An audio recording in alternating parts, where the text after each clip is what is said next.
Hello കൂട്ടുകാരെ, ഞാൻ ഇന്ന് എൻ്റെ വീട് പണിക്കൻകുടി എന്ന് പറഞ്ഞ സ്ഥലത്താണ് എൻ്റെ വീട്. ഇവിടെ ഞാൻ തൊടുപുഴയാണ് താമസിക്കുന്നത്. അപ്പം ഞാൻ തൊടുപുഴയിൽ നിന്ന് നേരെ പണിക്കൻകുടി എന്ന് പറയുന്നത് അടിമാലി പണിക്കൻകുടിയാണ്. അങ്ങോട്ട് പോവാണ്. പപ്പായുടെ 40 പിന്നെ മറ്റേ ഞങ്ങളുടെ പള്ളിയിലെ പെരുന്നാളും ഒക്കെയാണ്. അപ്പം ഞാനിവിടെ സിഗ്നലിൻ്റെ അവിടെ, വെങ്ങല്ലൂർ സിഗ്നലിൻ്റെ അവിടെ നിൽക്കും കേട്ടോ.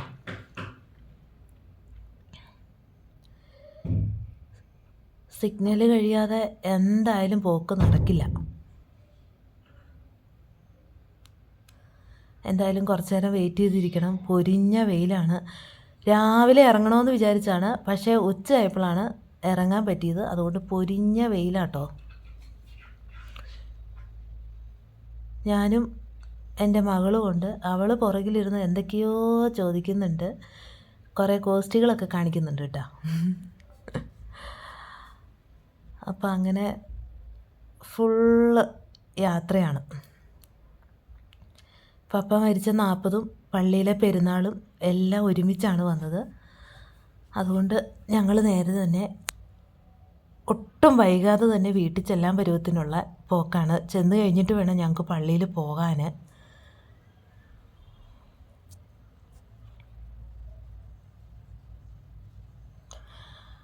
ഈ വഴിയുടെ പ്രശ്നം കൊണ്ടാണ് ഈ ഫോണിലൊരു കുലുക്കവും ഒരു വെട്ടലൊക്കെ കാണുന്നുണ്ട്.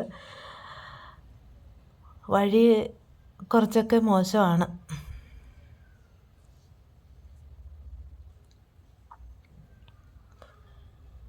എന്തൊക്കെയോ എന്നോട് പുറകിലിരുന്ന് ചോദിച്ചുകൊണ്ടേയിരിക്കുകയാണ്.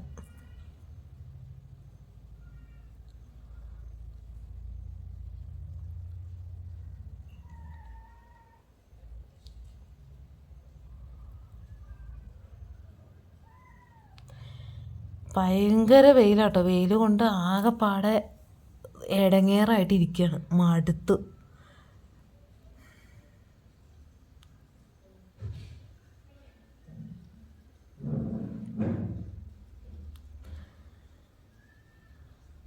പിന്നെ കുറച്ച് റോഡ് പണികളൊക്കെയാണ്. റോഡ് പണിയുന്നതുകൊണ്ട് ഭയങ്കര പ്രശ്നമാണ്. വഴിയൊക്കെ ഭയങ്കര മോശമായിട്ട് കിടക്കുകയാണ്. അപ്പോൾ എന്തായാലും റോഡ് പണിയും എല്ലാം ആയതുകൊണ്ട് വളരെ വേഗത കുറച്ചാണ് പോകുന്നത്. പിന്നെ ഞങ്ങൾ ആദ്യം തന്നെ പപ്പായുടെ കല്ലറയിൽ വന്ന് കുറച്ച് നേരം പ്രാർത്ഥിച്ചിട്ട്, പള്ളിയിലെ പെരുന്നാളാണ്, ഈ പ്രദക്ഷിണത്തിന് ഇറങ്ങാനുള്ള മാതാവിനെല്ലാം ഇങ്ങനെ ഒരുക്കി പിറക്കി വണ്ടിയിൽ ഇങ്ങനെ സെറ്റ് ചെയ്ത് വെച്ചിട്ടുണ്ട്.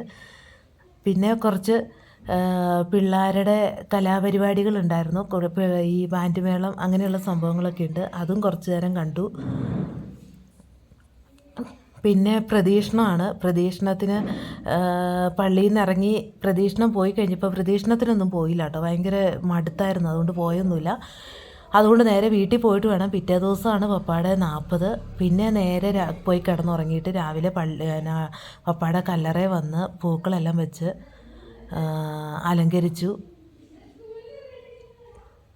കാരണം കുറച്ച് കഴിയുമ്പോഴത്തേനും അച്ഛൻ കയറി വന്ന് വെഞ്ചരിപ്പ് നടത്തും. അപ്പോൾ അതുകൊണ്ട് ഞങ്ങൾ രാവിലെ തന്നെ വെളുപ്പിനെ വന്നു. പിന്നെ എല്ലാം കഴിഞ്ഞ് വീട്ടിൽ വന്ന് കുളിക്കാൻ മടിയുള്ള എന്നെ അമ്മ എണ്ണ തേപ്പിച്ച് കുളിക്കാൻ തീരുമാനിച്ചു. അമ്മയ്ക്കറിയാം തല നിറച്ച് എണ്ണ വെച്ച് കഴിഞ്ഞാൽ കുളിക്കാതിരിക്കാൻ പറ്റില്ല എന്ന് മനസ്സിലായി. അതുകൊണ്ട് അമ്മ ആദ്യം തന്നെ വന്ന് തലയിൽ എണ്ണ കുറേ കോരി ഒഴിച്ചു. അപ്പോൾ ശരി, എല്ലാവർക്കും ടാറ്റാ, ബൈ ബൈ. കുളിച്ചിട്ട് വരാം. ഇനി എന്തായാലും കുളിക്കാതിരിക്കാൻ സമ്മതിക്കില്ല. അതുകൊണ്ട് കുളിച്ചിട്ട് വരാം. എല്ലാവരും ഇവിടെ വെയിറ്റിങ്ങിൽ ഇങ്ങനെ ഇരിക്കുകയാണ്.